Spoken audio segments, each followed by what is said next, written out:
తెలంగాణ ఉద్యమంలో అమరుడైన శ్రీకాంతాచారి తల్లి కాసోజు శంకరమ్మను మహిళా కమిషన్ సభ్యురాలిగా నియమించింది రేవంత్ రెడ్డి సర్కార్. తెలంగాణ ఉద్యమ సమయంలో శ్రీకాంతాచారి త్యాగం రాష్ట్ర వ్యాప్తంగా చర్చనీయాంశమైంది. శ్రీకాంతాచారి తల్లి కాసోజు శంకరమ్మకు పదవి ఇవ్వడంలో ఉద్యమ కుటుంబాల్లో ఆనందం వెలువరిస్తోంది. చాకలి ఐలమ్మ మనవరాలు చిట్యాల శ్వేతను మహిళా కమిషన్ సభ్యురాలిగా నియమించింది కాంగ్రెస్ సర్కార్. మహిళా కమిషన్ సభ్యులుగా తనను నియమించినందుకు సంతోషం వ్యక్తం చేస్తున్నారు శ్రీకాంతాచారి తల్లి శంకరమ్మ.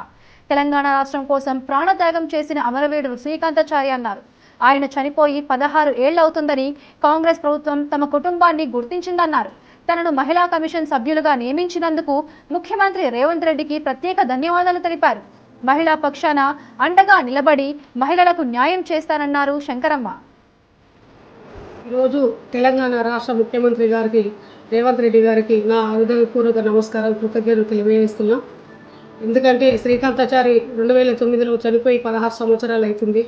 ఇప్పటికీ మరి కాంగ్రెస్ గవర్నమెంట్ వచ్చి 2 సంవత్సరాలు గుర్తించి శ్రీకాంతాచారి కుటుంబానికి మరి మహిళా కమిషనర్ నెంబర్ వేయడం చాలా సంతోషిస్తున్నారు. 4 కోట్ల ప్రజలు కూడా సంతోషపడుతున్నారు ఈరోజు శ్రీకాంతాచారి కుటుంబానికి న్యాయం జరిగిందని.